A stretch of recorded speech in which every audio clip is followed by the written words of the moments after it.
नमस्कार बंधु मैंने आपण मैंने देखुवे यही नोटिस टी OSSS तरफ आसी जो थे गोटे दुखर विषय जोटा कि जो 2629 पोस्ट थिला SSD रो कैंसल करा जायछि। 8 मास धरी पिला माने जो परिश्रम करते गोटे पोस्ट पाई SSD रो सेटा आज कैंसल हो जायछि।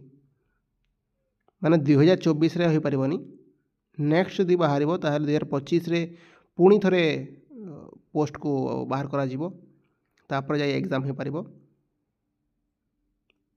टोटाली यही पोस्टा कैंसल हो जायछि, सेमिति नाही।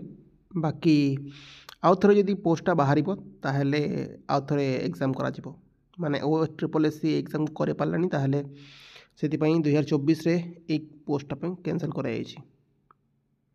एते बड़ गोटे ऑर्गेनाइजेशन जोटा कि पिला मानकर दुख बुझी पारुनांती, माने केते परिश्रम छुआ करुछंती, केते वेटिंग करुछंती छुआ माने गोटे पोस्ट रे जॉब खंडे पाइबा पई, किंतु सरकार भी बुझुनांती। आउ माने ए ऑर्गेनाइजेशन गुड़ा सब एमती जॉब गुड़ा कैंसल कर देछंती।